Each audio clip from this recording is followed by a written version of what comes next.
ஒரு தேவ பிள்ளைக்கு ரொம்ப தேவையான ஒன்று அப்படின்னா மனிதர்களை குறித்து அறிய வேண்டிய சில அறிவுகளை குறித்து என் இருதயத்தில் ஆண்டவர் பேசினார்.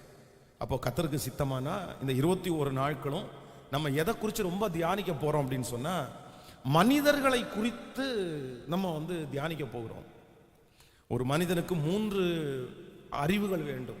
இந்த உலகத்தில் வாழ்கிற ஒரு ஆண்டவருடைய பிள்ளைக்கு 3 அறிவு வேணும். ஒன்று, ஆண்டவரை குறித்த அறிவு உங்களுக்கு நிறைய வேணும். ஆண்டவரை நிறைய தெரிஞ்சுக்கிறதுக்கு ஆசைப்படணும். ஆண்டவரை குறித்து கொஞ்சம் இல்லை, நிறைய அவரை குறித்து தெரிவதற்கு நிறைய இருக்கு. அது ரொம்ப ஒரு ஆழமான ஒரு கடல்.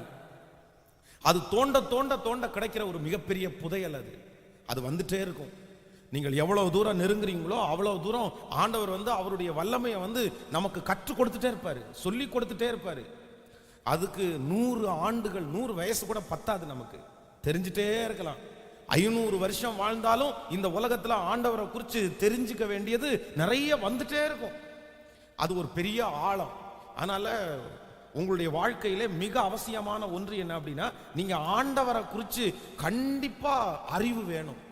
இன்னைக்கு இருக்கிற நிறைய பேர் கிறிஸ்தவர்களா இருக்கிறாங்க, ஆனா என்ன அப்படின்னா ஆண்டவரை குறிச்ச அறிவு அவர்களுக்குள்ள இல்லை. அவங்க விசுவாசத்துல தடுமாறுறதற்கு காரணம், அவங்க எல்லாவற்றுக்கும் கவலைப்படுவதற்கு காரணம். இப்படியே சொல்லிட்டே போனா நிறைய சொல்லலாம்.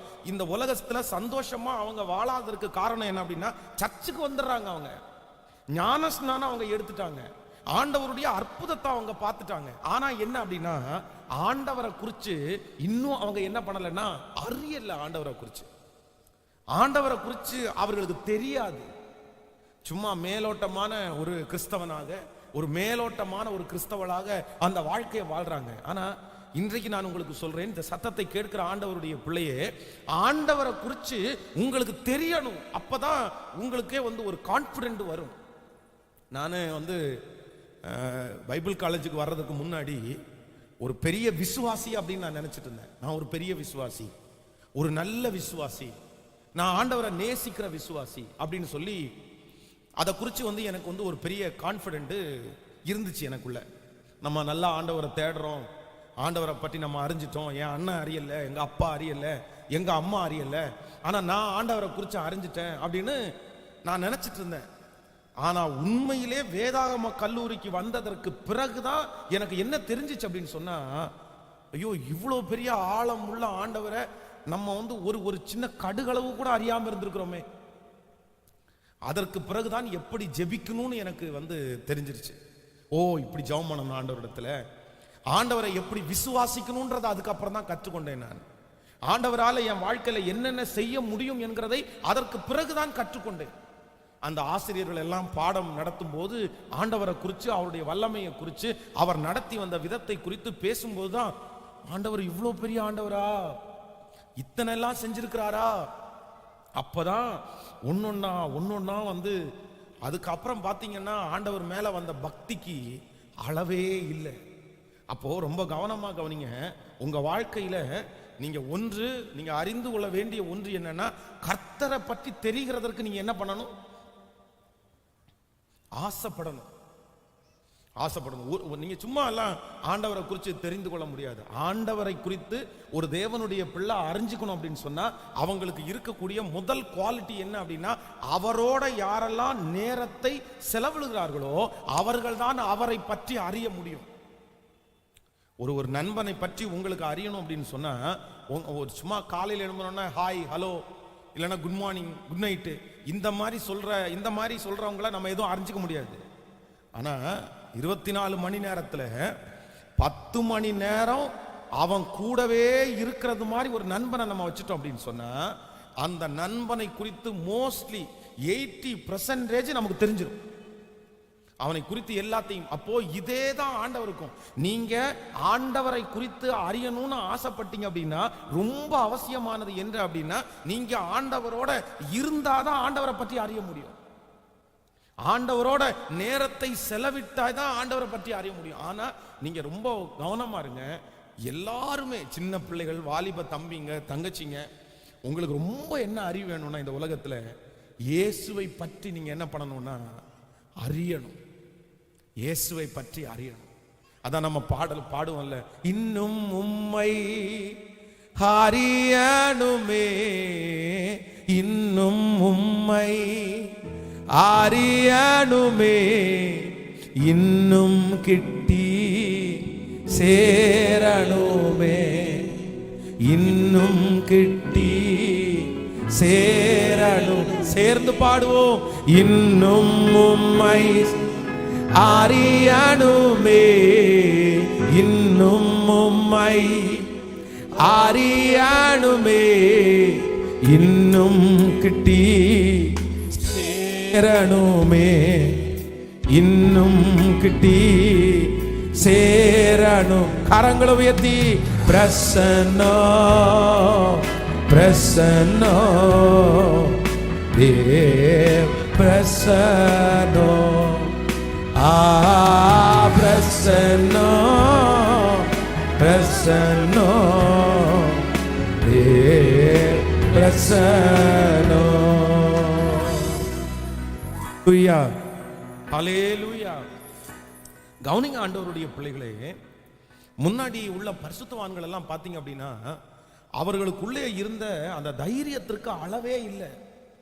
அவங்க ரொம்ப தைரியசாலிகளா இருந்தார்கள் பழைய பரிசுத்தவான்கள். ஏன் இவங்க இவ்வளவு தைரியமா இருக்கிறாங்கன்னு நீங்க கேள்விப்பட்டீங்கன்னா, அவங்களுக்கு பணங்காசு இருக்கிறதுனால அல்ல, ஆண்டவரை குறித்து நன்றாய் அறிஞ்சிருந்தாங்க அவங்க. அதான், நான் விசுவாசிக்கிறவர் இன்னார் என்று நான் அறிவேன், நான் விசுவாசிக்கிற தேவன் இன்னார் என்று அறிவேன். ஏன் அப்போஸ்தலனாகிய பவுல் தன்னுடைய கழுத்துல கத்தி வைக்கும் போது பயப்படல? ஏன் அப்போஸ்தலனாகிய பேதுரு சிலுவையில அறைக்க கொடுக்கும் போது அவன் ஏன் பயப்படல? அவன் இருதயம் ஏன் அஞ்சல? தீர்க்கதரிசிகளை பரிசுத்தவான்களை எண்ணெய் கொப்பரைகளில் போடும்போது அவங்க ஏன் அதுக்கெல்லாம் பயப்படல அப்படின்னா, நான் நம்புறேன் அந்த அளவிற்கு ஆண்டவர் அவர்கள் என்ன பண்ணியிருந்தாங்கன்னா அறிஞ்சு வச்சிருந்தாங்க. அதனாலதான் அவர்களால் தைரியமா வாழ முடிஞ்சிருச்சு. அப்போ நீங்க ஆண்டவரை குறித்து ரொம்ப அறிஞ்சிட்டீங்க அப்படின்னு சொன்னா, இந்த உலகத்திலே எந்த காரியத்தை குறித்தும் நீங்க என்ன பண்ண மாட்டீங்கன்னா பயப்படவே மாட்டீங்க, பயப்படவே மாட்டீங்க. அப்போ எல்லா ஆண்டவருடைய பிள்ளைகளுக்கும் ரொம்ப கவனமா இருங்க. இந்த ஃபர்ஸ்ட் டே சொல்றேன், நீங்க ஆண்டவரை குறித்து அறிகிறதற்கு நீங்க பிரயாசப்படணும். நான் உங்களை அறியணும் ஆண்டவரே சொல்லுங்க, நான் உங்களை தெரிஞ்சுக்கிறதற்கு நீங்க ஆசைப்படணும். உலகத்துல பக்கத்து வீட்டுக்காரனை பற்றி தெரியறதுக்கு ஆசைப்படுறோம். சிலருக்கு எல்லாவற்றையும் குறித்து தெரிஞ்சுக்கிறதுக்கு ஆசை. நீ நிறைய பேர் இந்த யூடியூப் எல்லாம் பார்க்கறது பார்த்தீங்க அப்படின்னா தெரிஞ்சுக்கணும் அப்படின்னு, அது ஒரு நல்ல பழக்கம் தான்.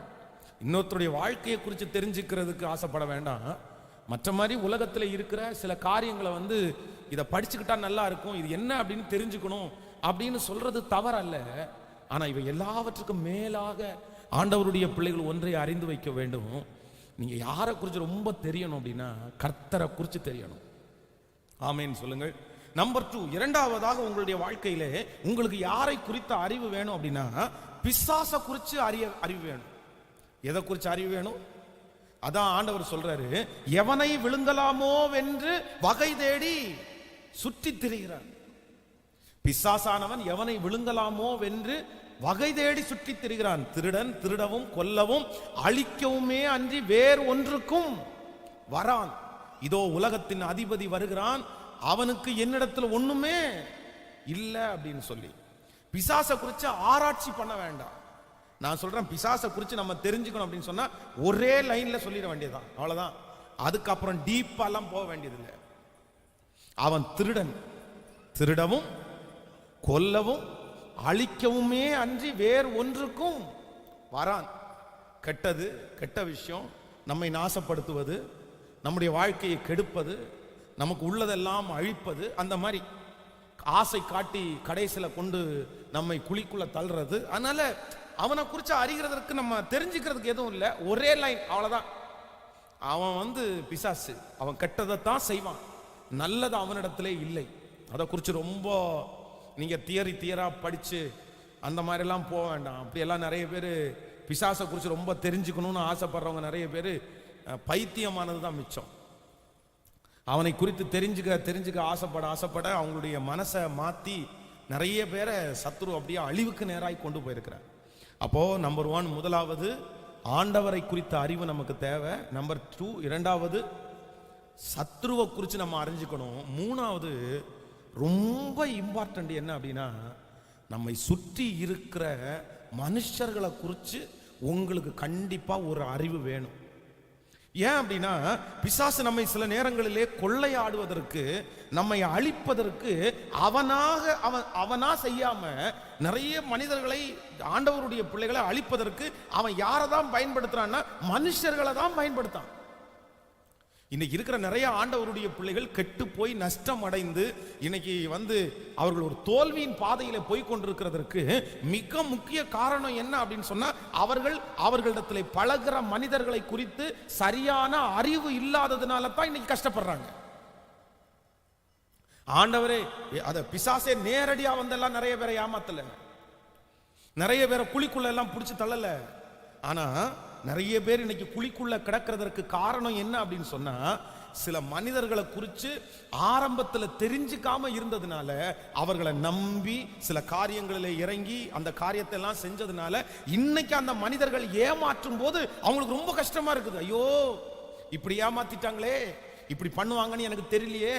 ஆனா இவங்களை நம்பி ஏமாந்தாச்சா அதோட விடுறதில்ல, இன்னொருத்தரை உடனே போய் நம்பிடுறது, இன்னொருத்தரை நம்பிடுறது. நீங்க பாருங்க, உங்களை சுற்றி சுற்றி பாருங்க, நீங்க மனசுல கஷ்டப்படுறதுக்கு காரணம், நீங்க இழந்ததற்கு காரணம், உங்க ஜெபத்தை விட்டதற்கு காரணம், இப்படியே உங்களுடைய வாழ்க்கையிலே தோல்விக்கு, உங்களுடைய பிள்ளைகளுடைய தோல்விக்கு அதிகமான காரணமா இருந்தவங்க யார் அப்படின்னு சொன்னா, மனிதர்கள் தாங்க காரணமா இருந்திருக்கிறாங்க, மனுஷங்க தாங்க காரணமா இருந்திருக்கிறாங்க. அப்போ நமக்கு ரொம்ப அறிவு என்ன தேவை அப்படின்னு சொன்னா, ஆண்டவரே என்னை சுற்றி இருக்கிற மனிதனை குறித்து நீர் எனக்கு என்ன தாரோன்னா கற்று தாரும் அப்படின்னு ஆண்டவருடைய பிள்ளைங்க கேட்கணும். நீங்க லூக்கா எழுதின சுவிசேஷத்துல ஒரு வசனத்தை நீங்க வாசிப்பீர்களே ஆனால் அங்க தெரியும் பாருங்க. லூக்கா எழுதின சுவிசேஷம் 6ஆம் அதிகாரத்தை எடுத்துக்கொள்ளுங்கள். லூக்கா எழுதின சுவிசேஷம் 6வது அதிகாரத்திலே 39வது வசனத்தை நம்ம வாசிக்க போறோம். லூக்கா எழுதின சுவிசேஷம் 6ஆம் அதிகாரம் நம்ம 39வது வசனத்தை வாசிக்கலாமா? 6ஆம் அதிகாரம் 39வது வசனம். பின்னும் அவர் ஒரு ஓமையை அவர்களுக்கு சொன்னார். குருடனுக்கு குருடன் வழிகாட்ட கூடுமோ? இருவரும் பள்ளத்திலே விழுவார்கள் அல்லவா? சீசன் தன் குருவுக்கு மேற்பட்டவன் அல்ல, தேறின எவனும் தன் குருவை போல் இருப்பான். கவனிங்க, பின்னும் அவர் ஒரு ஓமையை அவர்களுக்கு சொன்னார். குருடனுக்கு குருடன் வழிகாட்ட கூடுமோ? இருவரும் பள்ளத்திலே விழுவார்கள் அல்லவா? அப்போ கவனமா கவனிக்கணும். ஆண்டவர் இந்த இடத்துல எழுதி வச்சிருக்கிறாரு, குருடனா இருக்கிற ஒரு மனுஷன் குருடனுக்கு வழிகாட்ட முடியாதாமா. நம்ம பொதுவாக மனிதர்கள் சில காரியங்களிலே நம்ம குருடர்களா இருப்போம், கண்ணு தெரியாதவங்களா இருப்போம். அது குருடர்கள் அப்படின்னு சொல்றது என்ன அப்படின்னா, அந்த விஷயத்தை குறித்து நமக்கு தெரியாது, அவங்க தான் குருடர்கள். அப்போ சில காரியங்களில் நம்ம குருடர்களா இருக்கிறோம். குருடர்களா இருக்கிற நம்ம இன்னொருத்த குருடன் என்ன பண்ண முடியாது, வழிகாட்ட முடியாது.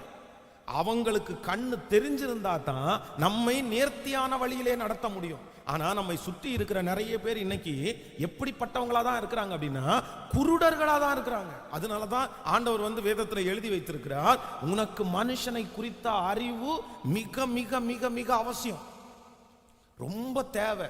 கவனிங்க, மனிதனை குறித்த அறிவு உங்களுக்கு ஏன் வேணும் அப்படின்றதுக்கு வேதத்துல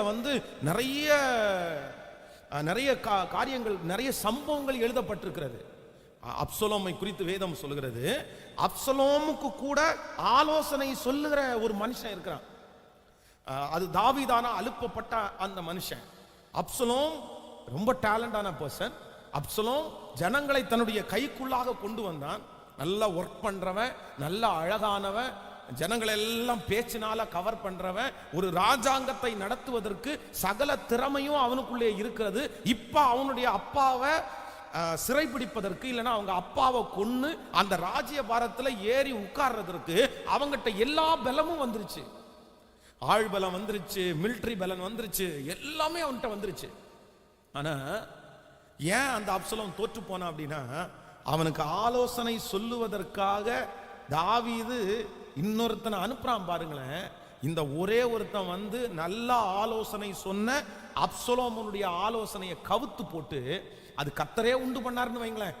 இவனுடைய ஆலோசனையை ஏற்றுக்கொண்ட உடனே தன்னோட பேசுகிற மனிதன் வந்து தாவீதினாலே அனுப்பப்பட்டவன், எங்க அப்பா தான் அனுப்பி இருக்கிறாரு, இவன்கிட்ட கொஞ்சம் ஜாக்கிரதையா இருக்கணும், இவன் நம்ம அப்பாவை ரொம்ப நேசிக்கிறவன், இவன் கடவுளோட நடக்கிறவன் அப்படின்ற அறிவு, அந்த மனுஷனை குறிச்ச அறிவு அப்ப இல்லாததுனால வேதம் சொல்லுது அவ்வளவுதான், தன்னுடைய தகப்பனார கொல்ல வேண்டியவன் அவன் இறந்துட்டான் பாருங்க.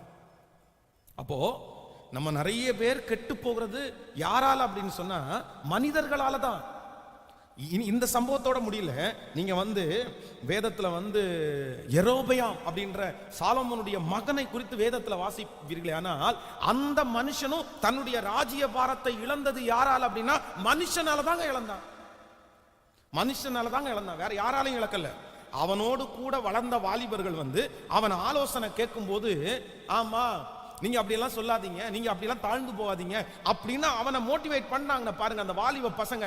இந்த வாலிப பசங்களை நம்பி அந்த அவன் எதுக்கு சொல்றான், அவன் சொல்ற காரியம் சரியானதா அப்படின்ற அறிவு, அந்த வாலிபர்களை குறித்த அறிவு அந்த மனுஷனிடத்துல இல்லாததுனால ராஜ்ய பாரத்தையே இழக்க வேண்டிய ஒரு சூழ்நிலைக்கு தள்ளப்பட்டான். இதெல்லாம் வேதத்தினுடைய உதாரணம். அப்போ ஒரு மனுஷனை குறிச்ச அறிவு நமக்கு இல்லை அப்படின்னா நம்ம எவ்வளவு சம்பாதிச்சாலும் நம்ம கையில நிக்காது. நம்ம எவ்வளவு நல்லவர்களா இருந்தாலும் நம்ம இந்த உலகத்துல வெற்றியாய் வாழ முடியாது. இது மட்டும் இல்ல, நீங்க வந்து அதோனியா அப்படின்ற ஒரு மனுஷன் இருக்கிறான். யார் அப்படின்னா தாவீதுனுடைய மகன் அதோனியா. இந்த அதோனியா வந்து பாத்தீங்கன்னா நல்ல பலம் உள்ளவன், ராஜாவுடைய தகுதி இவனுக்கு இருந்துச்சு. ஆனா யோவாப் என்கிற ஒரு படை தளபதி இருக்கிறான் பாருங்களேன், அந்த மனுஷனை நம்பினான் பாருங்களேன். இந்த யோவாவை குறித்த சரியான அறிவு வந்து யாருக்கு இல்லை அப்படின்னா இந்த அதோனியாவுக்கு இல்லை. அவன் சொன்னதை அப்படியே கேட்கிறான். கடைசியில் அதோனியா வந்து சாலோமோனினாலே கொல்லப்படுகிறான்.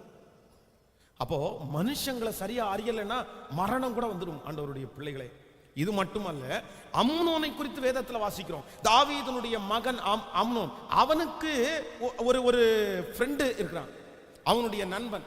வேதம் சொல்லுது தன்னுடைய இருதயத்திலே பாவமான ஒரு காரியம் எழும்பும் போது அவன்கிட்ட ஷேர் பண்ணி அவன் வந்து வழி நடத்துறான் பாருங்களேன். அந்த தாவீதுனுடைய மகனை வழி நடத்துறான் பாருங்களேன். தவறா வழி நடத்திட்டான், அவ்வளவுதான். கடைசியில் தன்னுடைய சொந்த சகோதரனாலே கொல்லப்படுகிற நிலைமைக்கு தள்ளப்பட்டுட்டான். அப்ப இதெல்லாம் ஏன் நான் சொல்றேன் அப்படின்னு சொன்னா, இது ஒன்னு ரெண்டு இல்ல, இந்த மாதிரி வேதத்துல மனுஷனை குறித்து சரியான அறிவு இல்லாம சிக்கி தங்களுடைய வாழ்க்கையை இழந்தவர்களுடைய லிஸ்ட வேதத்துல எடுத்தீங்க அப்படின்னா நிறைய பேருங்க.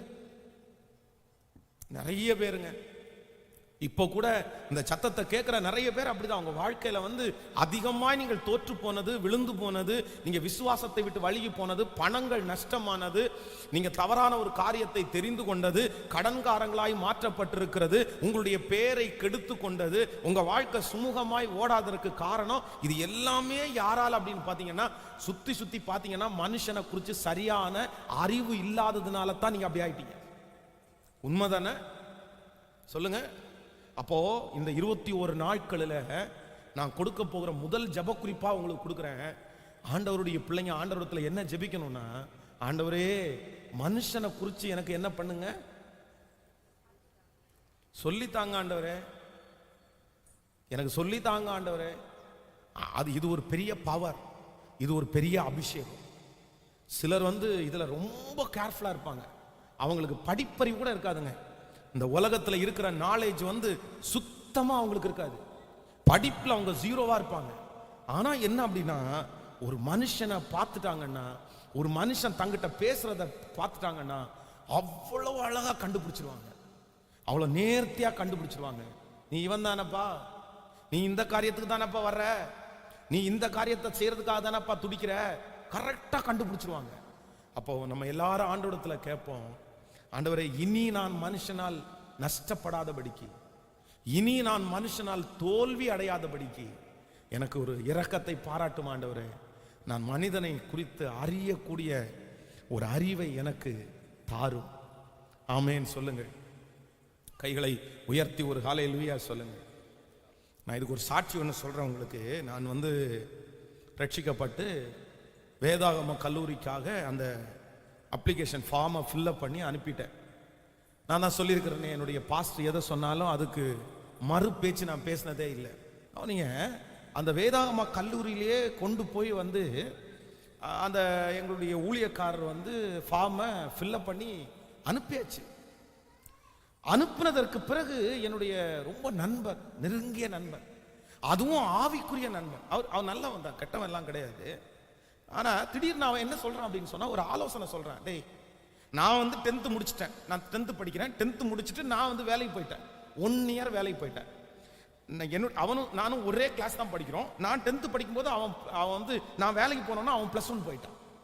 இப்போ அவன் என்ன சொல்கிறான் அப்படின்னு சொன்னா, டேய் ஏற்கனவே நீ 1 வருஷம் வேலைக்கு போயிட்ட, இன்னும் ஒரே 1 வருஷம் மட்டும் நீ வேலைக்கு போ, நான் வந்து அதுக்குள்ள என்ன முடிச்சிடுவேன் அப்படின்னு சொன்னா +2 முடிச்சிடுவேன், நானும் உன் கூட சேர்ந்து பைபிள் காலேஜ் நான் வரப்போறேன், அதனால ஒரே ஆப்ஷன், நீ 1 வருஷம் வேலை செஞ்சுட்ட, இன்னொரு வருஷம் கூட வேலை செய், நான் முடிச்சிருவேன். நம்ம ஏற்கனவே 2 பேர் வந்து நாங்க வந்து கிட்டத்தட்ட பிறந்ததுலேருந்தே அந்த சர்ச்சுக்கு போனதுலேருந்தே நண்பர்கள், எதையும் ஒன்னா தான் செய்வோம், ஒன்னா வந்து சர்ச்சுக்கு போவோம், ஒன்னா எல்லாம் ஒன்னா நடக்கும், எல்லாமே ஒன்றாய் தான் செய்வோம். இதுவும் நம்ம வந்து ஒன்னா 2 பேரும் போயிடுவோம், அப்போ உனக்கு நீ சப்போர்ட், எனக்கு நீ சப்போர்ட் அப்படின்னு சொல்லி அவன் ஒரு ஆலோசனை கொடுக்குறான். அந்த ஆலோசனை கொடுக்கும்போது அந்த ஆலோசனை வந்து எனக்கு ரொம்ப நல்ல ஆலோசனையா தெரியுது. சரி பரவாயில்ல, இந்த கொடுக்குற ஆலோசனை நல்லதுதான், நம்ம ஒருத்தருக்கு ஒருத்தர் சப்போர்ட்டிவா இருந்தா நல்லா இருக்குமே அப்படின்னு நான் மனசுல நினைக்கிறேன்.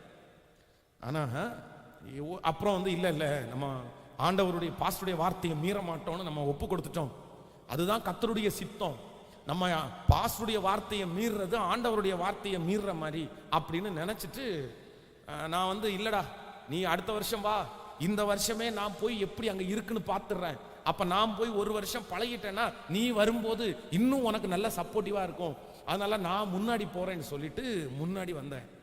ஆனா இன்று வரைக்கும் நான் ஆண்டவருக்கு என்ன ரொம்ப நன்றி சொல்றேன் அப்படின்னா, அவன் பேசின அந்த வார்த்தையை கேட்காம இருந்ததற்காக ஆண்டவருக்கு நான் ரொம்ப நன்றி சொல்றேன், ரொம்ப நன்றி சொல்றேன்.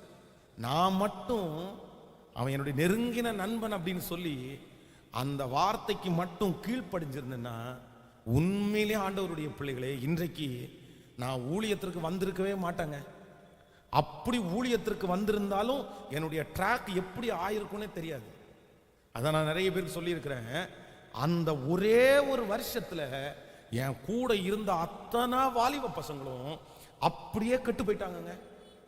ஒரு பையன் ஒரு பொண்ணை கூட்டிட்டு வந்துட்டான், அந்த வயசுல ஒரு பொண்ணை கூட்டிட்டு வந்துட்டான், ஒரு பையன் சாராயத்திற்கு அடிமை ஆயிட்டான், ஒரு பையன் சிகரெட்டுக்கு அடிமை ஆயிட்டான். இப்படியே ஒவ்வொருத்தருமே என் கூட அந்த அந்த ஏரியாவில் இருந்த அனைத்து பசங்க என் கூட இருந்த அந்த செட்டு முழுக்க அப்படியே அந்த 1 yearல திசை திரும்பிருச்சு, அப்படியே அவன் கேரக்டர் சேஞ்ச் ஆயிருச்சு. அப்பதான் ஆண்டவருக்கு நன்றி சொன்னேன், ஒருவேளை அப்படி இருந்திருந்தா நம்ம வாழ்க்கையும் போயிருக்குமே. அப்போ ஒன்று நினைத்துக் கொள்ளுங்க, மனிதனை குறித்து ஆண்டவர் நமக்கு கற்றுக் கொடுக்கணும், சொல்லி கொடுக்கணும்.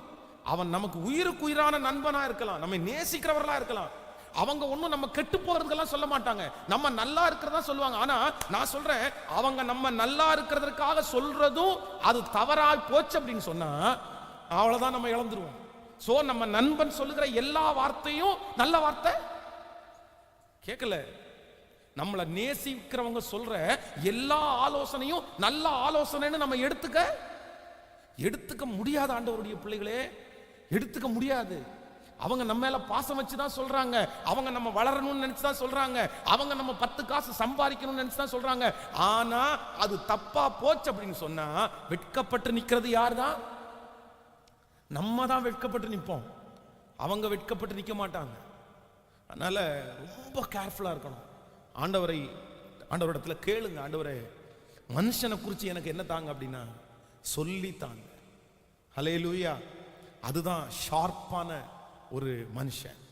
கேட்கணும் ஆண்டவரிடத்துல, எனக்கு கற்றுத்தாரும், எனக்கு கற்றுத்தாரும், இனி மனிதனினால் நான் கெட்டு போகாதபடி, என்னுடைய பிள்ளைகள் மனிதர்களால் கெட்டு போகாதபடி ஆண்டவரே எனக்கு மனிதனை குறித்த ஒரு அறிவை எனக்கு தாரும். ஆமென். கைகளை அப்படியே உயர்த்தி ஆண்டவரிடத்துல கேளுங்க, ஆண்டவரே எனக்கு கற்று தாரும், ஆண்டவரே எனக்கு சொல்லி தாரும். கேளுங்க இருதயத்தின் ஆழத்திலிருந்து, ஆண்டவரே மனிதரின் சூழ்ச்சி நின்று என்னை காத்து கொள்ளுகிறவர் நீர்தான் ஆண்டவரே, நாவுகளின் சண்டைகள், அவதூறு பேச்சுகளில் இருந்து என்னை காப்பாற்றுகிற ஒரு நல்ல தெய்வம். சொல்லுங்க ஹல்லேலூயா. நன்றி நன்றி, ஓ நன்றி நன்றி ஆண்டவரே. நாவுகளின் சண்டைகள், அவதூறு பேச்சுகள் அணுகாமல் பாதுகாக்கின்றீ. நாவுகளின் சண்டைகள், அவதூறு பேச்சுகள் அணுகாமல் பாதுகாக்கின்றீ. நம்புகிறே நம்புகிறே நம்பத்தக்க தகப்பனே. நம்புகிறே நம்புகிறே நம்பத்தக்க தகப்பனே. நம்புகிறே நம்புகிறே நம்பத்தக்க தகப்பனே. உம்மை நம்பி வந்த மனிதர்க்கெல்லாம் நன்மைகள் ஏராளம். உம்மை நம்பி வந்த மனிதர்க்கெல்லாம் நன்மைகள் ஏராளம். நம்புகிறே நம்புகிறே நம்பத்தக்க தகப்பனே. நம்புகிறே நம்புகிறே நம்பத்தக்க தகப்பனே. ஹல்லேலூயா. கைகளை உயர்த்தி ஒரு ஹல்லேலூயா சொல்ல. அப்போ இந்த ஃபர்ஸ்ட் டே, இந்த 21 நாட்கள் 1000 மணி நேர ஜபத்துல உங்க டைமை நீங்க எப்படி ஸ்பெண்ட் பண்ணணும் அப்படின்னு சொன்னா, ஆண்டவரே என்கிட்ட பேசுகிற, என்கிட்ட பழகுற, என்னை சுற்றி இருக்கிற, என் கூட வேலை பார்க்குற, ஆண்டவரே சர்ச்சுக்கு என் கூட பழகுற எல்லா மனிதர்களை குறித்து எனக்கு என்ன பண்ணுங்க அப்படின்னா கற்றுத்தாருங்க அப்படின்னு கேட்கணும். ஆமென். அதான் அப்போஸ்தலனாகிய பவுல் வந்து ஒரு பட்டணத்திற்குள்ள அவர் கடந்து போறாரு. அப்ப அந்த பட்டணத்துக்குள்ள அவர் போகும்போது அந்த ஜனங்கள் எல்லாரும் என்ன பண்றவங்க அப்படின்னு சொன்னா, ரொம்ப களியாட்டுகளில் ரொம்ப விருப்பப்படுறவங்க. அவங்களுக்கு கதை சொல்றது ரொம்ப பிடிக்கும். அவங்களுக்கு மேடையில் நின்று ஏதாவது அந்த மாதிரி மிமிக்ரி பண்ணி அந்த மாதிரி சொல்றது. உடனே அவங்க மேடையில் ஒன்று எழுதி இருக்கு, அறியப்படாத தேவனுக்கு அப்படின்ற ஒரு லைன் அங்கே எழுதி இருக்கு. உடனே அப்போஸ்தலனாகிய பவுலுக்கு உடனே ஒரு ஷார்ப், உடனே ஒரு கிளிக் ஆகுது பாருங்க. அப்போ அந்த அவர் கொடுத்த அன்னைக்கு செய்தியினுடைய தலைப்பு என்னன்னா, அறியப்படாத தேவனுக்கு. அந்த ஸ்டேஜுக்கு நேரம் அவங்களுடைய கையை நீட்டி காமிச்சு, இங்க பாருங்க, இங்க எழுதி இருக்குல்ல, அந்த அறியப்படாத தேவன் யார் அப்படின்னு பிரசங்கம் பண்றாரு பாருங்க. அந்த மனுஷனுடைய இருதயத்தை புரிஞ்சுக்கிட்டு அப்படியே செய்யறாரு பாருங்க. அப்போ அந்த மனிதர்களை குறித்து அவங்க அந்த மைண்ட் செட்ல இருக்காங்கன்னு சொல்லி யாருக்கு தெரியும் அப்படின்னு சொன்னா, கர்த்தருக்கு தெரியும், கர்த்தருடைய பிள்ளைக்கு தெரியும். அப்போ நமக்கு அந்த அறிவு அவசியமான ஒரு அறிவு. கைகளை உயர்த்தி ஒரு ஹல்லேலூயா சொல்லுங்கள். நம்ம ஊழியம் செய்ய போறதற்கு கூட யாரை குறிச்ச அறிவு தேவை? மனுஷனை குறிச்ச அறிவு தேவை.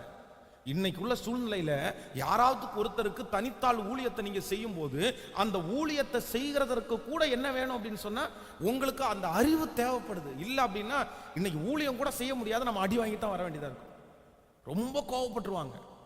ஒரு மனுஷனிடத்துல, உலகத்துல இருக்கிற ஒரு மனுஷனிடத்துல பேசுறதற்கு ஒரு ஞானம், அதை கர்த்தர் நமக்கு தருகிறவர். ஆமென் சொல்லுங்கள். ஆண்டவர் அந்த அறிவை தேவனே நமக்கு தருவார், தேவனே நமக்கு தருவார். அதனால எல்லாரும் நீங்க கேட்கணும். இந்த ஜபத்துல இன்னைக்குள்ள ஜப குறிப்பே அதான். ஸோ இன்னைக்கு ஒரு காரியத்தை மட்டும் உங்களோட சொல்லி உங்களுக்காக நான் ஜெபித்து முடிக்க போறேன். அப்புறம் அந்த பாட்டு பாடி ஆராதனை செய்து நம்ம முடிக்க போறோம். கவனிங்க, மனிதனை குறித்து அறிவு நமக்கு வேணும். இந்த 21 நாட்களும் 21 அறிவை குறித்து நான் தியானிக்கணும் அப்படின்னு நான் நிற்கிறேன், கர்த்தர் சமூகத்தில் நிற்கிறேன். ஆண்டவர் எனக்கு கொடுக்குற வெளிச்சத்தின்படியாக இந்த 21 நாட்களும் நான் அதை தியானிச்சு உங்களுக்கு அதை கர்த்தருடைய துணையோடு சொல்றதற்கு நான் முயற்சி எடுக்கிறேன். அதனால இந்த 21 டேஸும் தவறிடாதீங்க, ஒரு நாள் கூட தவறிடாதீங்க. ஒரு ஜபத்தோட இந்த ஆராதனையில நீங்க எப்படியாவது நேரடியாகவோ ஆன்லைன்லயோ எப்படியாவது நீங்க கலந்து கொண்டிருங்க. அப்போ நம்பர் 1, முதலாவதாக ஒரு தேவனுடைய பிள்ளைக்கு மனுஷனை குறிச்ச என்ன அறிவு வேணும் அப்படின்றத ஃபர்ஸ்ட் நாள் நம்ம தியானிக்க போறோம். எடுத்துக்கொள்ளலாம். ஒரு வசனத்தை நம்ம வாசிக்க போகிறோம். 2 சாமுவேலின் புஸ்தகத்தை நம்ம எடுத்துக்கொள்ளலாம். 2 சாமுவேல் 15ஆம் அதிகாரத்தை நம்ம எடுத்துக்கொள்ளலாமா? 2 சாமுவேல் 15ஆம் அதிகாரத்திலே 2 சாமுவேல் 15ஆம் அதிகாரம் 15ஆம் அதிகாரத்திலே 30வது வசனத்திலிருந்து 15ஆம் அதிகாரம் 30வது வசனத்திலிருந்து 33வது வசனம் வரைக்கும் நம்ம வாசிக்க போறோம். ஸ்தோத்திரம். 2 சாமுவேல் 15ஆம் அதிகாரம் 30வது வசனத்திலிருந்து எல்லாரும் சேர்ந்து வாசிக்கலாமா? 30வது வசனத்திலிருந்து, தாவீது தன் முகத்தை மூடி வெறும் காலால் நடந்து அழுது கொண்டு ஒலிவ மலையில் மேல் ஏறி போனான். அவனோடு இருந்த சகல ஜனங்களும் முகத்தை மூடி அழுது கொண்டே ஏறினார்கள். அப்சலோமோடே கட்டுப்பாடு பண்ணினவர்களுடன் அகித்தோப்பேலும் சேர்ந்திருக்கிறான் என்று தாவீதுக்கு அறிவிக்கப்பட்ட போது, தாவீது, கர்த்தாவே, அகித்தோப்பேலின் ஆலோசனையை பைத்தியமாக்கி விடுவீராக என்றான். தாவீது மலையின் உச்சி மட்டும் வந்து அங்கே தேவனை பணிந்து கொண்ட போது, இதோ ஆர்க்கியனாகிய ஊசாய் தன் வஸ்திரங்களை கிழித்து கொண்டு தலையின் மேல் புழுதியை போட்டு கொண்டவனாய் அவனுக்கு எதிர்பட்டான். தாவீது அவனை பார்த்து, நீ என்னோட கூட நடந்து வந்தால் எனக்கு பாரமாயிருப்பாய். ஹலோ, எல்லாம் ரொம்ப கவனமா கவனிங்க. ரொம்ப கவனிச்சு ஆண்டவருடைய பிள்ளைகள் கேட்கணும். கவனிங்க ஆண்டவருடைய பிள்ளைகளே. அந்த அந்த வசனத்தை திரும்ப நம்ம வாசிக்க போறோம். 33வது வசனத்தை வாசிக்கலாம். தாவீது அவனை பார்த்து, நீ என்னோட கூட நடந்து வந்தால் எனக்கு பாரமாயிருப்பாய், எனக்கு பாரமாயிருப்பாய். எல்லாரும் இந்த சிச்சுவேஷனை நல்லா கவனமா கவனிங்க. தாவீது எந்த சூழ்நிலையில இருக்கிறார் அப்படின்னு சொன்னா, இப்போ அவனுடைய மகனாகிய அப்சலோம் எழும்பி தன்னுடைய தகப்பனார வீட்டை விட்டு துரத்திட்டார்.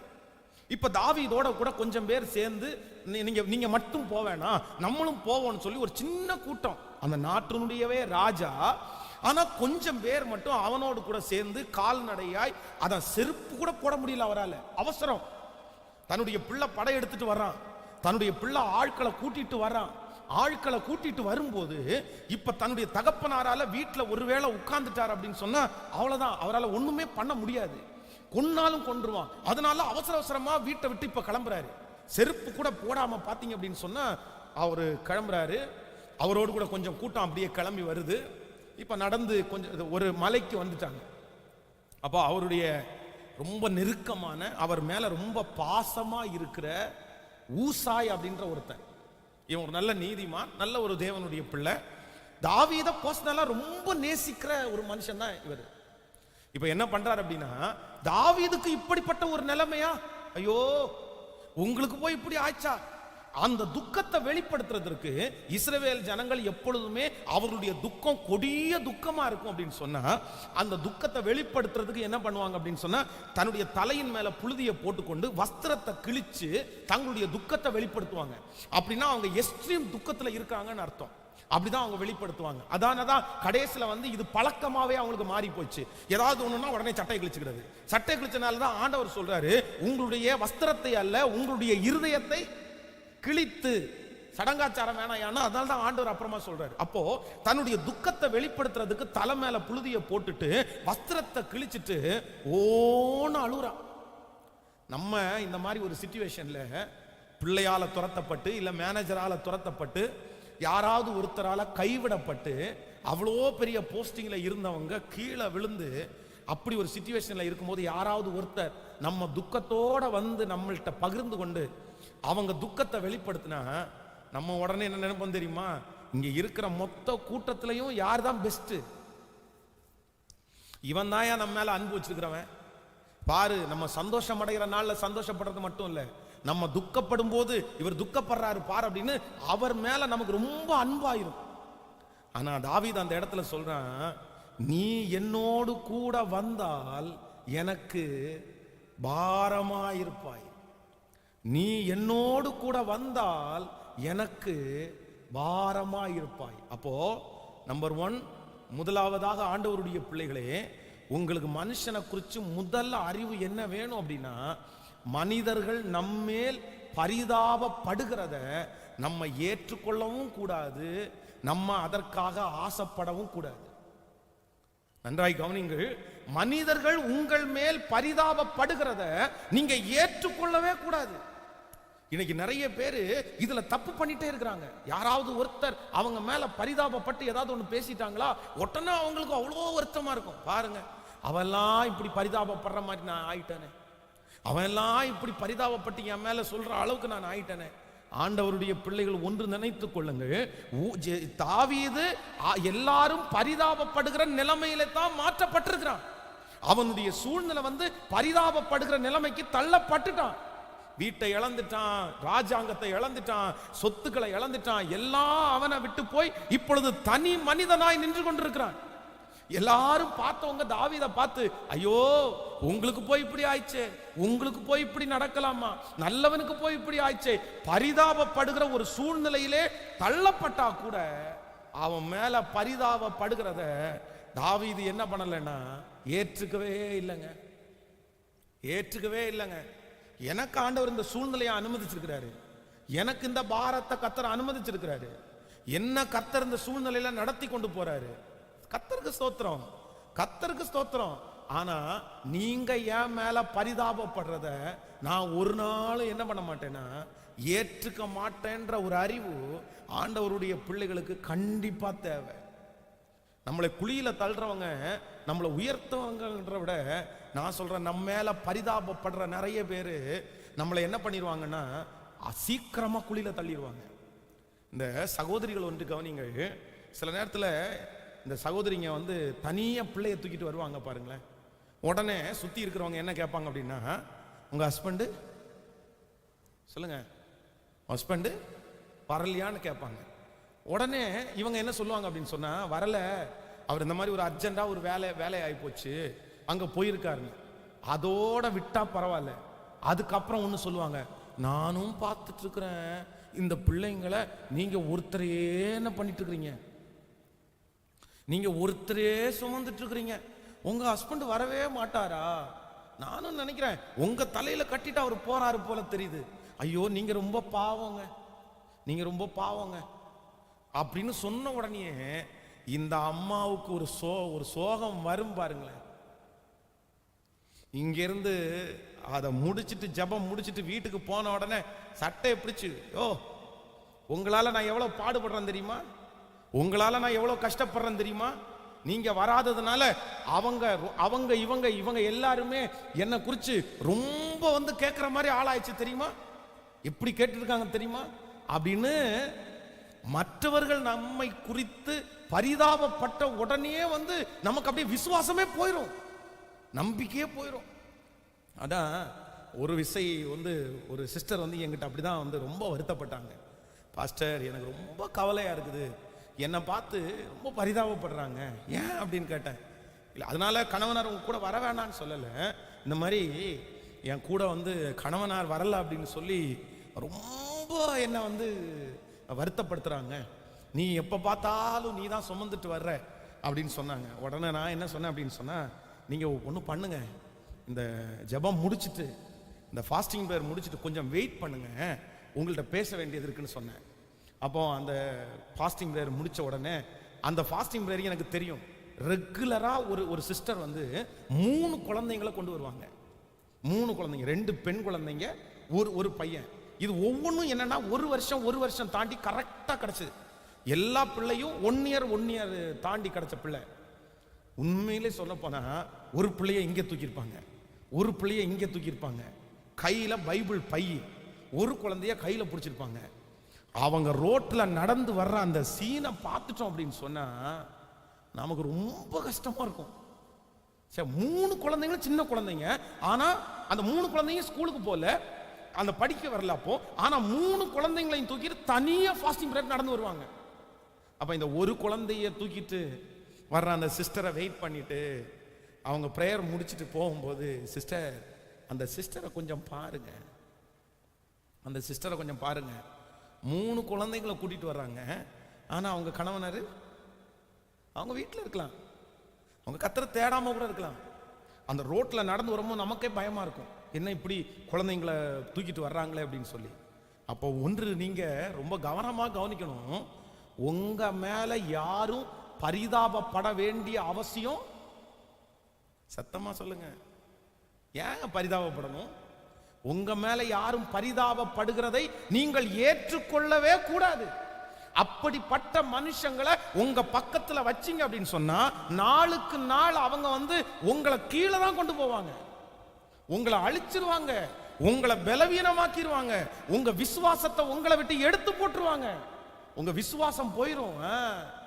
அவங்கள மட்டும், பரிதாபப்படுகிறவர்களை மட்டும் நீங்க நேசிக்கவே வேண்டாம். இதுக்காகவே வீட்டுக்கு வருவாங்க பாருங்களேன், இதுக்காகவே வீட்டுக்கு வருவாங்க. ஏங்க உங்களுக்கு அப்படி இருக்குது?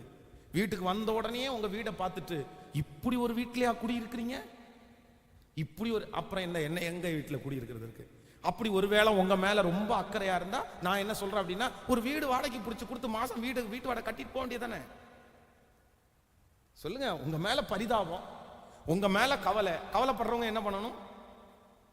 உங்களுக்கு ஒரு வீடு பிடிச்சு கொடுத்து உங்களை அந்த வீட்டில் உட்கார வைக்கணும். அது அல்லன்னா ஏன் சொல்லணும்? ஐயோ இந்த வண்டியிலையா போறீங்க, இந்த ஓட்ட வண்டியிலையா போறீங்க, ஏன் கிறிஸ்துமஸுக்கு சாரி எடுக்கலையா, ஐயோ என்ன போட்டுக்கிறீங்க, இது கழுத்துல போட்டுக்கிறது கவரிங்க, நானும் இது தங்கோன்னு நினைச்சேன். ஆமாம்மா நீ நல்லா நினைப்ப, கருத்து போய் கிடக்குது, கம்மலும் டூப்ளிகேட்டா, ஒண்ணு இல்ல சொல்லிட்டே இருப்பாங்க. இன்னும் வேலையில செட்டில் ஆகல, இன்னும் அங்கதான் வேலை செஞ்சுட்டு இருக்கிறீங்க, இன்னும் அங்கதான் போயிட்டு இருக்கிறீங்க, என்னென்ன பரிதாபப்படுறாங்க. பாவம் நோயாளியா மாறிடுச்சு, பாவம் கால் இல்லை, பாவம் கண் இல்லை. கடந்த நாட்களிலே 2 கால்கள் இல்லாத ஒரு நபரை சந்திச்சேன்.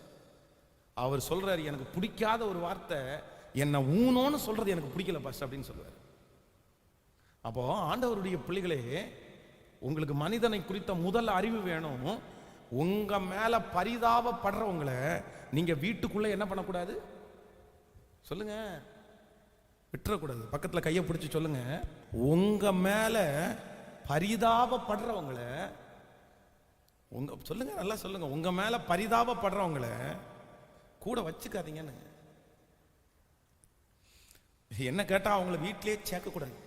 தாவீது அதான் என்ன பண்ணாருன்னா, பக்காவா ஒரு ஸ்கெட்ச் போறாரு. டேய் நீ ஏன் கூட வந்தா எனக்கு கேட்கல, நீ ஏன் கூட வந்தா எனக்கு பாரமா இருப்ப, அதனால நீ ஆப்போசிட் பார்ட்டியோட போறதா உனக்கு நல்லதுப்பா அப்படின்னு சொல்லிட்டு அவன் மூஞ்சி எல்லாம் தொடச்சு கண்ணை கழுவ சொல்லி, நீ போய் மூஞ்சியை கழுவிட்டு வா, அந்த அப்சலோம்கிட்ட போ, அங்க அகித்தோப்பேல்னு ஒருத்தன் இருக்கிறான், அவன் பயங்கரமான ஆலோசனைக்காரன், ஆண்டவர் ஓ மூலமா தான் அந்த ஆலோசனையை கெடுத்துடணும், நீ அங்க போய் கரெக்டா பேசி என் மகனை எப்படியாவது போர் செய்யாதபடி தடுத்துரு அப்படின்னு சொல்லிட்டு இந்த ஊசாய அங்க அனுப்பிவிடுறாரு அவரு. அழகா, நீ என் மேல பாசம் வச்சிருக்க எனக்கு தெரியுது, ஆனா உன் பாசம் ரொம்ப டேஞ்சரா இருக்க, உன் பாசம் என்ன வாழ வைக்காது, உன் பாசம் என்ன பண்ணிரும். சிலர் வந்து நம்ம மேல வைக்கிற பாசத்துல தான் பேசுறாங்க, ஆனா அந்த பாசம் நம்மளை என்ன பண்ணிடக்கூடாது, அழிச்சிடவே கூடாது. சார் என்ன சார் நானும் பார்த்துட்டே இருக்கிறேன், நீங்க 15 வருஷமா இந்த வண்டியை வச்சுட்டு இருக்கிறீங்க சார், 15 வருஷமா அந்த வண்டி நல்ல மைலேஜ் கொடுத்தானா ஓடிட்டு இருக்குது, நீங்க ஒரு புது வண்டி எடுங்க சார் அப்படின்னு சொல்லி ரொம்ப பூஸ்ட் பண்ணி பிரச்சனை பண்ணி இவர் உடனே யோசிச்சு, இவன் எல்லாம் பரிதாபப்படுற அளவுக்கு நான் இருக்கிறேன்னா நான் நாளைக்கே போய் எடுத்துறேன் அப்படின்னு சொல்லிட்டு கடனை வாங்கி வண்டியை எடுத்தா பெட்ரோல் அடிக்க கூட கடைசியில் காசு இருக்காது. திருப்ப வித்து போன அந்த வண்டியை குறித்து நம்ம நினைச்சிட்டு இருப்போம், ஐயோ அந்த வண்டி நல்ல மைலேஜ் கிடைக்குமே, அதையே வச்சிருந்துருக்கலாம், இவன் பேச்ச கட்டு நான் இந்த வண்டியை எடுத்து, இப்போ வந்து அதான் வெளியில எல்லாருடைய பார்வைக்கும் நல்லா இருக்குது, ஆனா அதனால ஒரு யூஸுமே கிடையாது. அதனால இன்னொருத்தர் பரிதாபப்படுற அளவுக்கு நான் இருக்கிறேன்றதுக்காக எதையும் நீங்க என்ன பண்ணிடக்கூடாதுன்னா மாத்திரவே கூடாது. உங்களுக்கு இருக்கிறதற்காக கர்த்தருக்கு ஸ்தோத்திரம், ஆமென் சொல்லுங்கள். யோபுவை குறித்து வேதம் சொல்லுது, அவனை சுற்றி இருக்கிறவர்கள், அவனுடைய மனைவி, அவனுடைய நண்பர்கள் அவனை குறித்து பரிதாபப்படுறாங்க. உங்களுக்கு இந்த நிலைமையா, உங்களுக்கு இந்த நிலைமையா அப்படின்னு சொல்லி 7 நாட்கள் வந்து அப்படியே துக்கம் மேல துக்கப்படுறாங்களாமா. ஆனா யோபு என்ன சொல்றாருன்னா, இவை எல்லாவற்றிலும் யோபு தன் உதடுகளினால் பாவம் செய்யவே இல்லை, பாவம் செய்யவே இல்லை. ஆண்டவரே எனக்கு ஒரு கிருபை கொடுங்க, நான் யாருக்கு ரொம்ப ஜாக்கிரதையா இருக்கணும்னா, என் மேல பரிதாபப்படுறவங்களுக்கு நான் என்னவா இருக்கணும்னா ஜாக்கிரதையா இருக்கணும். ஆமென் சொல்லுங்கள். ரூத்து நகோமி 2 பேரும் திரும்பி வர்றாங்க பெத்லெஹேமுக்கு. 2 பேரும் யாரை இழந்துட்டு தான் வர்றாங்க சொல்லுங்க? ரெண்டு பேரும் கணவனை இழந்துட்டு தான் வர்றாங்க. நகோமியும் தன்னுடைய கணவனை இழந்துட்டாரு, ரூத்தும் தன்னுடைய கணவனை இழந்துட்டாங்க. அதுவும் நகோமி வந்து தன்னுடைய பிள்ளைய தன்னுடைய கணவனாரிடத்தில் பிள்ளையை பெத்தெடுத்து அந்த பிள்ளையை வளர்த்து ஆளாக்குறதுக்கு அப்புறம் அதுவும் கொடுமையான துக்கம் தான். ஆனா அவங்க இழந்துட்டாங்க. ஆனா இந்த ரூத்ன்றவங்க இளம் வயசுல தன்னுடைய கணவனாரை இழந்துட்டாங்க. இப்ப ரெண்டு பேரும் வரும்போது அந்த ஊருக்காரங்கெல்லாம் நகோமியை பார்க்கறத பார்த்து நகோமி என்ன சொல்றாங்க அப்படின்னா, என்னை நகோமின்னு கூப்பிடாதீங்க, என்னை மாறாள்னு கூப்பிடுங்க. சர்வ வல்லவர் எனக்கு மிகுந்த கசப்பை கட்டளையிட்டார். மிகுந்த கசப்பை கட்டளை. அவங்க எல்லாம் பார்க்கிற பார்வையை பார்த்த உடனே இவங்களுக்கு உள்ளதும் போயிடுச்சு. ஐயோ, இவங்க முன்னாடி கணவனாரோட போனோமே, பிள்ளையோட போனோமே, இப்போ ஒண்ணும் இல்லாம வெறுங்கையா நம்ம வர்றோமே அப்படின்னு அவர்களை குறிச்ச தாழ்வா நினைக்க வைக்குது. ஆனா நான் நம்புறேன், ரூத் அப்படி கிடையாது. அவங்க போய் வீட்டுல ஜாமான இறக்கி வச்சுட்டு நாளைக்கு சாப்பிட்றதுக்கு நான் போய் ஏதாவது பார்த்துட்டு வந்துடுறேன், நான் போய் ஏதாவது சம்பாதிச்சு வந்துடுறேன். என்னை பார்த்து கிண்டல் பண்றவங்க பண்ணட்டும், என்னை பார்த்து பரிதாபப்படுறவங்க பரிதாபப்படட்டும், ஆனா நான் பரிதாபத்தை வளர்த்துக்க மாட்டேன். என்னை கர்த்தர் நல்லா வைப்பாரு, ஒரு நாள் என் நிலைமையை மாத்துவாரு, என்னை ஆசீர்வதிப்பார். எனக்கு இருக்கிறது எனக்கு போதுமானது. எனக்கு பலன் இருக்கு, செய்யறதுக்கு பலன் இருக்குது, எனக்கு வேலை செய்யறதுக்கு பலன் இருக்குது. எனக்கு கொஞ்சம் நான் பொறுக்கிறது வந்து அன்னைக்கு பார்த்த பிச்சை எடுக்கிற மாதிரி தான். அதற்கு கூட கர்த்தர் பலன் கொடுத்துருக்காருல, நான் சாப்பிடுவதற்கு அதை கூட செய்வேன்னு ரூத் செஞ்சாங்க. நான் நம்புறேன், ஆண்டவர் அவர்களை அந்த பட்டணத்திலேயே தலைவியாய் மாற்றினார். இந்த சத்தத்தை கேட்கிற அன்பு ஆண்டவருடைய பிள்ளையே, ஆண்டவர் ஒரு நல்ல வாழ்க்கை நமக்கு தருவார். நம்மை பரிதாபப்படுகிறவர்கள் இருக்க மாட்டார்கள். யாரும் நம்மை பார்த்தோ நம்முடைய பிள்ளைகளை பார்த்தோ பரிதாபப்படுகிற அந்த சூழ்நிலையை ஆண்டவர் மாற்றுவார், சீக்கிரமா மாற்றுவார். ஆனா ஒண்ணு மட்டும் ரொம்ப கவனமா இருங்க, உங்களை பரிதாபப்பட்டு குழிக்குள்ள தள்ளுகிற ஜனங்களுக்கு நீங்க என்னவா இருக்கணும்னா ரொம்ப ஜாக்கிரதையா இருக்கணும். ஹல்லேலூயா. அப்படியே கைகளை உயர்த்தி ஆண்டவரிடத்துல சொல்லுங்க, அந்த ஞானம் எனக்கு வேண்டும் என்று கர்த்தரிடத்துல கேளுங்க, முழு பலத்தோட கேளுங்க. ஆண்டவரே ஸ்தோத்திரம், ஸ்தோத்திரம், ஸ்தோத்திரம். இரக்கம் செய்யும் ஆண்டவரே, இரக்கம் செய்யும் ஆண்டவரே, இரக்கம் செய்யும் ஆண்டவரே. கேளுங்க, ஆண்டவரே பரிதாபப்படுகிறவங்க என் இருதயத்தை நொறுக்குனது உண்மை, உங்க இருதயத்தை காயப்படுத்தினது உண்மை, உங்க மனசை கஷ்டப்படுத்தினது உண்மை. ராஜாடத்துல சொல்லுங்க, ஆண்டவரே இல்ல, நான் அந்த வார்த்தையை ஏற்றுக்கொள்ளவே மாட்டேன், ஏற்றுக்கொள்ளவே மாட்டேன். முழு பலத்தோட சொல்லுங்க, ஆண்டவரே நான் அதை ஏற்றுக்கொள்ள மாட்டேன். ஆண்டவரே ஸ்தோத்திரம், அதை நான் விரும்ப மாட்டேன். நீர் என்னை அவர்கள் கண்களுக்கு முன்பாய் நீர் என்னை ஆசீர்வதிப்பது நிச்சயம், நீர் என்னை நடத்துவது நிச்சயம். ஆண்டவரே நீர் என்னை நடத்த வல்லவர், நீர் என்னை நடத்த வல்லவர். இந்த சூழ்நிலை மாறும், விசுவாசித்து சொல்லுங்கள், ஆண்டவரே இந்த சூழ்நிலை மாறும். ஹல்லேலூயா. அவர்கள் என்னை பரிதாபப்படுவதற்கு, என்னை பார்த்து பரிதாபப்படுவதற்கு நீர் விடமாட்டீர். ஒரு நாளும் கர்த்தர் என்ன பண்ண மாட்டார்னா அவமானம் அடைய விடவே மாட்டார். நான் சொல்றேன், போனை போட்டு அழுறாங்க பாருங்களேன், அந்த போன் காலை அட்டன் பண்ணாதீங்க. போனை போட்டு அழுறது, போனை பார்த்து உங்களுக்கு துக்கம் விசாரிக்கிறது மாதிரி அப்படியே உங்களை ரொம்ப கஷ்டப்படுத்தி நீங்களும் சேர்ந்து ஒப்பாரி வைக்கிறது, இதெல்லாம் வேண்டாம். உனக்கு போய் இந்த வாழ்க்கை அமைஞ்சிருச்சே, உனக்கு போய் அந்த வாழ்க்கை அமைஞ்சிருச்சே, அப்படிப்பட்டவரிடத்துல நீங்க என்ன பண்ணக்கூடாது? நீ இருந்த இருப்புக்கு உன்னை எப்படிப்பட்ட மாப்பிள்ளை கல்யாணம் பண்ணியிருக்கணும் தெரியுமா? உன்னை எப்படிப்பட்ட பொண்ணு கல்யாணம் பண்ணியிருக்கணும் தெரியுமா?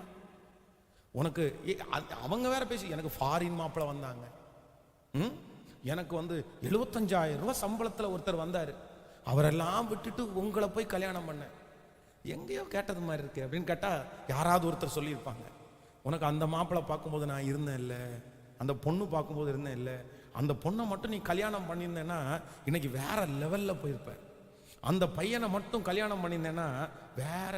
போயும் இந்த இடத்துல விழுந்துட்டியே, இந்த குப்பைக்குள்ள விழுந்துட்டியே.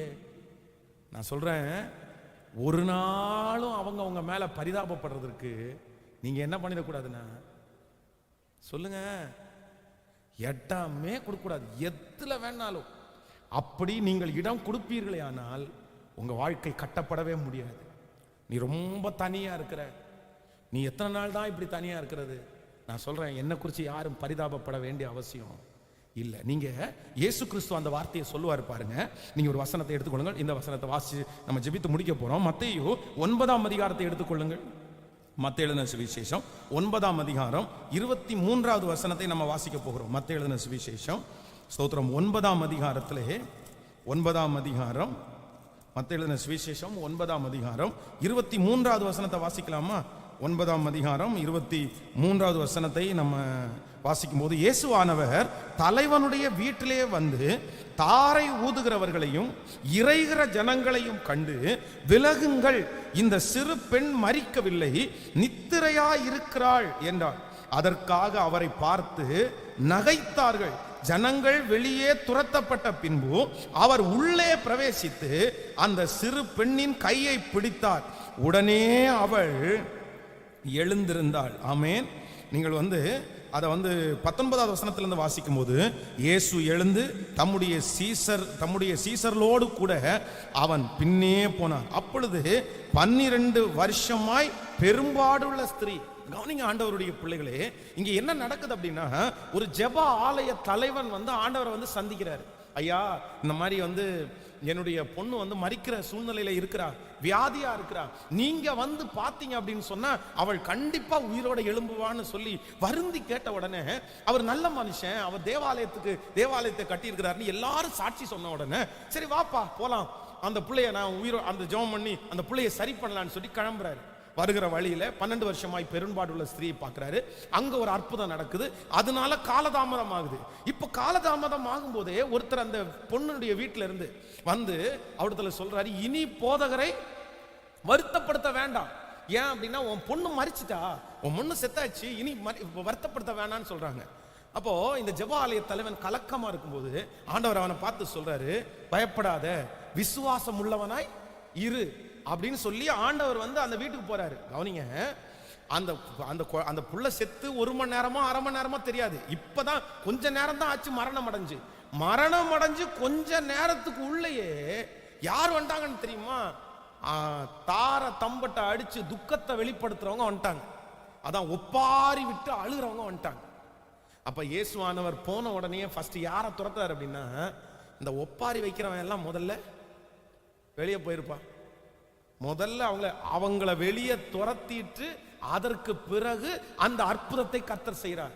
அப்போ நான் என்ன நம்புறேன் அப்படின்னு சொன்னா, அந்த பெண்ணிற்காக, அந்த குடும்பத்திற்காக அந்த துக்கத்தை நினைச்சு ஒப்பாரி வச்சு அழுறவங்களை அங்க உள்ள வைக்கிறதுக்கு ஆண்டவர் என்ன படலைன்னா விருப்பப்படவே இல்லைங்க.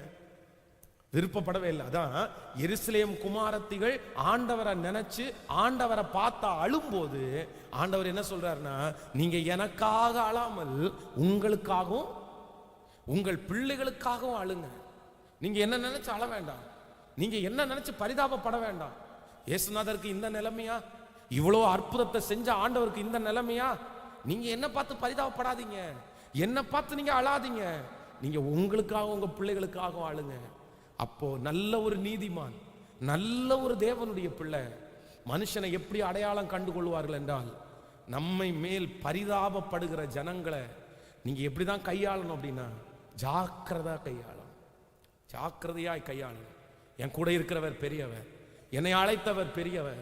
நான் எந்த நிலைமையிலே இருந்தாலும் மனரம்யமா இருக்க கற்றுக்கொண்டேன். வாழ்ந்திருக்கவும் எனக்கு தெரியும், தாழ்ந்திருக்கவும் எனக்கு தெரியும். ஆமேன்னு சொல்லுங்க. வீட்டுக்குள்ள வருவாங்க, அப்படி கன்னத்தை பிடிச்சி தொட்டு பார்த்துட்டு, எப்படி இருந்த நீ இப்படி ஆயிட்டியே அப்படின்னு கேட்பாங்க. ஆனால் ஆண்டவருடைய பிள்ளைங்கள் அப்படிப்பட்ட ஜனங்களை உள்ள விட்டுறவே கூடாது. ஆமேன். உடல்நிலை சரியில்லாமல் இருக்கும்போது, காய்ச்சலா இருக்கும்போது, நீங்க ஹாஸ்பிட்டலில் படுத்து கிடக்கும்போது அதுக்குன்னே ஒரு கூட்டம் ஆப்ல தூக்கிட்டு வந்துருவாங்க. விசாரிக்கிறேன்ற பேர் வழியில வந்துட்டு உட்கார்ந்து என்ன சொல்லுவாங்க தெரியுமா? கேன்சரா, காலில் புண்ணா, ஐயோ காலில் புண்ணு வந்துருச்சா, போன வாரம் தான் காலில் புண்ணு ஒருத்தர் இறந்து போயிட்டார் எங்க வீட்டு பக்கத்துல. பேசுற பேச்சாது, ஏற்கனவே அவருக்கு அடிவயிறெல்லாம் கலக்கிட்டு உட்காந்துருக்குது. ஏற்கனவே இந்த டாக்டர்கள் உண்மையை சொல்றேன்ற பேர் வழியில இல்லாத நோயையும் இருக்கிறது மாதிரியே வந்துடுவாங்க. உனக்கு அப்படி இந்த நோய் இப்படி பண்ணும், அப்புறம் யாரோ ஒருத்தருக்கு சரியாகும். ஏன் அந்த யாரோ ஒருத்தர் நம்மளா இருக்கக்கூடாதா? புரியுதில்ல? அப்படியே சிலரை அப்படியே அதுக்குன்னே அபிஷேகம் பண்ணி விட்டவங்கள மாதிரி இருக்கிறாங்க. 4 ஆப்பிளையும் கையில கொடுத்துட்டு ஏற்கனவே BP 2ல இருக்கிறவங்களுக்கு உச்சாந்தலையில ஏற்றி விட்டு தான் போவாங்க. அவன் சொல்ற அத்தனை வார்த்தையும் பாருங்க. போன வாரம் இந்த மாதிரி ஒரு புண்ணோட வந்தாங்க பிரதர், என்ன வச்சு ஜெபம் பண்ணாங்க, அடுத்த நாளே சரியாயிடுச்சு. வாங்க பிரதர், ஒன்றும் பண்ணாது, நீங்க எழும்பி நிப்பீங்க பிரதர், வருவீங்க பிரதர், சாட்சியா சொல்லுவீங்க பிரதர் அப்படின்னு சொல்ற யாராவது ஹாஸ்பிட்டல் இருக்காங்களா பாருங்க. போன உடனே ஓ பிரதர், உங்களுக்கு போய் இப்படி ஒரு பட்ட நிலைமை நினைச்சே வாங்கல இயேசுவே, என் பிரதரை கைவிட்டீரா அப்படின்னும் போது, சரி பார்த்து பத்திரம், எதுவும் கால்கள் நினைச்சிட போறீங்க, அப்படி பண்ணிட போறீங்க, இப்படி பண்ணிட போறீங்க, ஒரு டெத்தாகி போச்சு பிரதர், அப்படியே பரிதாபப்படுற இந்த மனுஷனுடைய இருதயம் பயப்படும் பாருங்க. ஒரு பயம், அது வரைக்கும் ஹார்ட் பீட்டு கரெக்டாக தான் ஓடிட்டு இருக்கும். இந்த அம்மா ஐயா உள்ள வந்துட்டு வெளியே போனதுக்கு அப்புறம் அப்படியே பட நடிக்கும். அப்படி சொல்ற ஜனங்களை நம்ம கூட என்ன பண்ணக்கூடாது, நீ உடனே சொல்லணும், பிரச்சனை இல்லை, என் மேல நீங்க பரிதாபப்பட வேண்டாம், எனக்காக ஜெபம் பண்ணுங்க. என் ஆண்டவர் எந்த சூழ்நிலையிலும் என்னை உயர்த்துறதற்கு, கர்த்தர் எப்பொழுதும் அற்புதம் செய்வதற்கு அவர் நல்லவராய் இருக்கிறார். ஆமேன் சொல்லுங்க. ஸோ நான் ஒரு தீர்மானம் எடுக்க போறேன். நான் எந்த மனுஷனை குறிச்ச அறிவு எனக்கு வேணும்னா, ஆண்டவரே என் மேல பரிதாபப்படுகிற மனுஷனை குறிச்ச ஒரு அறிவை எனக்கு கற்றுத்தாரும் ஆண்டவரே. நீ அழகா இல்லை, நீ அசிங்கமா இருக்கிற, நீ அப்படிப்பட்டவளா இருக்கிற, no no no no no, ஏத்துக்கவே கூடாது. என்னை கர்த்தர் இம்மட்டும் சுகத்தோட வைத்திருக்கிறதற்காய் என் ஆண்டவருக்கு ஸ்தோத்திரம். எனக்கு தந்திருக்கிற இந்த ஆசீர்வாதத்திற்காய் கர்த்தருக்கு ஸ்தோத்திரம். நான் தீர்க்க தரிசனமா சொல்றேன், ஆண்டவருடைய பிள்ளையே, இந்த 21 நாள் இந்த ஜெபத்தினுடைய முடிவில் யாரெல்லாம் உங்க மேல பரிதாபப்படுறாங்களோ, இனி உங்களையும் உங்கள் பிள்ளைகளை பார்த்து பரிதாபமே பட முடியாத அளவிற்கு ஆண்டவர் அவர்களுக்கு முன்பாக ஆசீர்வதிக்கப்பட்டவர்களாக, பெரிய வெற்றியாளர்களாய் உங்களை நிறுத்துறதற்கு என் தேவாதி தேவன் வல்லவராய் இருக்கிறார்.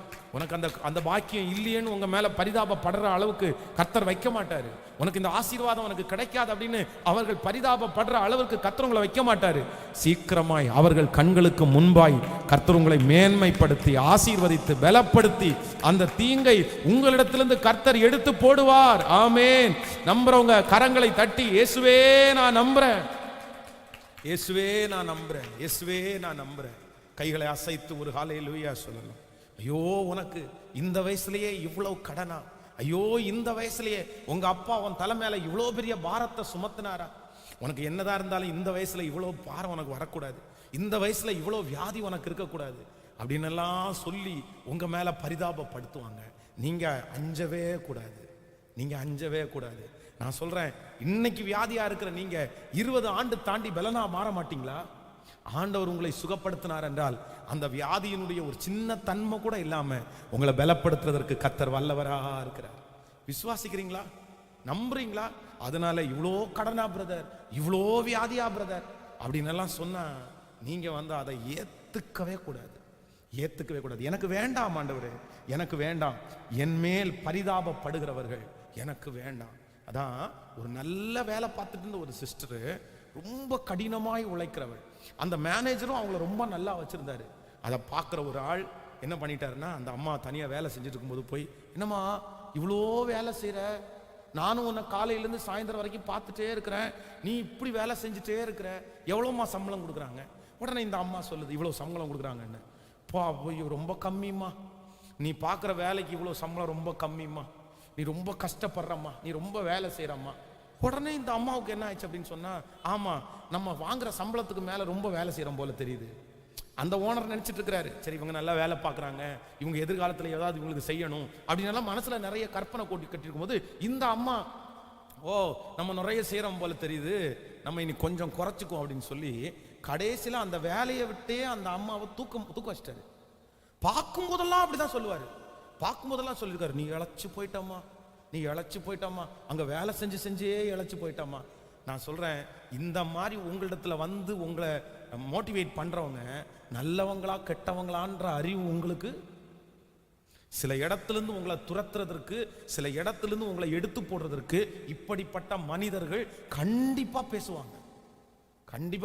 நீங்க ரொம்ப ஜாக்கிரதையா இருக்கணும். என் மேல யாரும் பரிதாபப்பட வேண்டாம். ஹல்லேலூயா. எழும்பி நிற்கலாமா கர்த்தர் சமூகத்தில்? ஆண்டவரிடத்துல சொல்லுவோம், ஆண்டவரே என்னை பலப்படுத்துகிற கிறிஸ்துவினால் எல்லாவற்றையும் செய்ய எனக்கு பலன் உண்டு. என்னை பலப்படுத்துகிற கிறிஸ்துவினால் எல்லாவற்றையும் செய்ய எனக்கு பலன் உண்டு. நான் அவமானம் அடைவதில்லை, ஏன்னா நான் ஆண்டவருடைய பிள்ளை, நான் ஆண்டவருடைய பிள்ளை. கண்கள் அவருடைய நீதிமானை நோக்கி பார்க்கிறது, செவிகள் அவனுடைய மன்றாட்டை கேட்கிறது. என் இடுக்கண்களை கர்த்தர் விலக்குவார். நம்பிக்கையோடு சொல்லுங்க, ஏசப்பாட்ட சொல்லுங்க, ஆண்டவரே ஸ்தோத்திரம் ஸ்தோத்திரம் ஸ்தோத்திரம் ஸ்தோத்திரம் ஸ்தோத்திரம். நான் நம்புகிறேன் தகப்பனே, நான் நம்புகிறேன் தகப்பனே, நான் தம்புகிறேன் ஆண்டவரே. ஹல்லேலூயா. நீர் எனக்காக யாவையும் செய்து முடிக்கிறவர். இன்று நம்மேல் பரிதாபப்படுகிறார்கள். ஒருவேளை இன்றைக்கு நீங்கள் இருக்கிற சூழ்நிலை உங்கள் மேல் அவர்கள் பரிதாபப்படுகிறது மாதிரி ஒரு சூழ்நிலை உங்களுக்கு இருக்கலாம். ஆனா நான் நம்புறேன், வெகு சீக்கிரத்திலே மாறும், வெகு சீக்கிரத்திலே மாறும். யாரெல்லாம் உங்கள் மேல் பரிதாபப்பட்டார்களோ அவர்கள் உங்களை பார்த்து ஆச்சரியப்படுற அளவிற்கு கர்த்தர் உங்கள் தலையை உயர்த்துவார். ஆண்டவர் கர்த்தர் உயர்த்துவார். ஹல்லேலூயா. பரிதாபப்படுகிறவர்களை குறித்து நீங்க கவலைப்பட வேண்டாம். நீங்களும் உங்க மேல பரிதாபப்பட வேண்டாம். இப்படிப்பட்ட ஒரு குடும்பத்துல நான் பிறந்தேனே, இப்படிப்பட்ட ஒரு அம்மா அப்பா எனக்கா, இப்படிப்பட்ட ஒரு பின்னணியா எனக்கா, எனக்கு படிப்பறிவு இல்லை, அப்படி இல்லை இப்படி இல்லைன்னு உங்களை பார்த்து நீங்க பரிதாபப்பட வேண்டாம். நான் சொல்றேன், ஆண்டவரை மட்டும் உறுதியா அப்படிங்க. ஆண்டவர் உங்களை எப்படி நடத்துவாருன்னா, உங்க மேல பரிதாபப்பட்டவங்க எல்லாம் ஆச்சரியப்படுகிற அளவிற்கு கர்த்தர் உங்களை நடத்துவார். ஆச்சரியப்படுற அளவுக்கு ஆண்டவர் உங்களை நடத்துவார். அதுதான் என் ஆண்டவர், அதுதான் என் கர்த்தர். விசுவாசிக்கிறீர்களா? ஆமேன், ஆமேன். ஆண்டவர் உங்களை நடத்துவார். உங்களுக்கு ஜெப குறிப்புகள் இங்கே வைக்கப்படும். அதனால நீங்கள் தொடர்ந்து அந்த 1 மணி நேரம் நீங்கள் ஜெபியுங்கள். காலையில் 4 மணியிலிருந்து இரவு 11 மணி வரைக்கும் திருச்சபை திறந்திருக்கும். ஜெபிக்கிறவர்களே ஜெபிக்கலாம். ஆன்லைனில் அட்டன் பண்ணுறவங்க நீங்கள் வீடுகளிலே இருந்து, இல்லைன்னா எங்கேயாவது உங்களுக்கு கிடைக்கிற இடங்களிலே இருந்து நீங்கள் இந்த 1000 மணி நேர ஜெபத்திலே நீங்கள் கலந்து கொள்ளுங்கள். அவங்களுக்கான ஜெப குறிப்புகள் ஒவ்வொரு நாளும் இந்த யூடியூப்பில் நாங்களே அதை போடுவோம். அந்த ஜெப குறிப்பை பார்த்து நீங்கள் அதற்காக ஜெபியுங்கள். மற்றபடி ஒரு 20 நிமிஷம் ஆராதனை, பைபிள் ரீடிங், இந்த மாதிரி ஆண்டவரோட செலவு பண்ணுறதுக்காக தான் இந்த 1000 மணி நேர ஜெப திருவிழா. எல்லாரும் கலந்து கொள்ளுவோம். ஆண்டவர் நம்மை தலை சிறந்தவர்களாய் வைப்பார். யாரும் நம்ம மேல இது என்ன பண்ண முடியாதுன்னா பரிதாபப்படவே முடியாது. ஆமென்.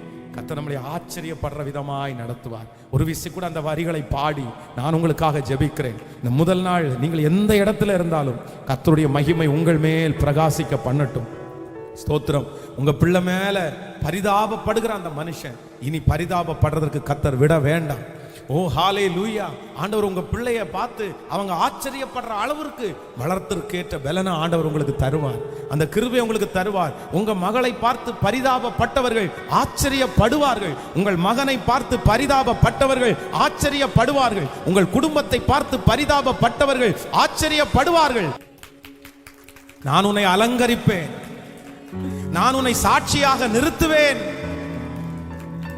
நீங்க அந்த வாக்கு கொடுத்தீங்க ஆண்டவரே, அந்த வாக்கை நாங்க நம்புறோம்ப்பா, அந்த வார்த்தையை நாங்க நம்புறோம். இந்த சத்தத்தை கேட்கிற எந்த பிள்ளைய பார்த்து மற்றவர்கள் பரிதாபப்படுகிற அளவுக்கு அவங்க மாறிட்டாங்களோ இல்லப்பா, அந்த சூழ்நிலை மாறட்டும் ஆண்டவரே. அப்படி எங்க பிள்ளைகள் மேல பரிதாபப்பட்டு அவங்க மனசை நோகடிக்கிறவங்க இனி அவங்க வழியா வரவே கூடாதப்பா. கர்த்தர் நிழலிடுவீராக. கர்த்தர் உங்க பிரசன்னத்தினால நிரப்பும். இயேசுவின் மூலம் ஜெபம் எடுக்கிறோம் நல்ல பிதாவே. என் ஆத்துமாவே கர்த்தரை ஸ்தோத்திரி, என் முழுவதுமே அவர் பரிசுத்த நாமத்தை ஸ்தோத்திரி. என் ஆத்துமாவே கர்த்தரை ஸ்தோத்திரி. கர்த்தர் செய்த சகல உபகாரங்களையும் மறவாதே. நம்முடைய ஆண்டவராக இயேசு கிறிஸ்துவின் கிருபை, பிதாவாகிய தேவனுடைய அன்பு, பரிசுத்த ஆவியானுடைய அந்யோன்ய ஐக்கியம் நம்ம நீரோடு மீண்டும் என்றும் சதா காலம் கூட இருப்பதாக. ஆமென். ஹல்லேலூயா. ஆண்டவர் உங்களை ஆசீர்வதிப்பார். அநேகருக்கு இந்த கூட்டத்தை சொல்லுங்கள், அவர்களை அழைத்து வாருங்கள். இல்லைன்னா சேனல்ல அவங்க வாட்ச் பண்றதுக்காக சொல்லுங்க. ஆண்டவர் உங்களை நடத்துவார். God bless you.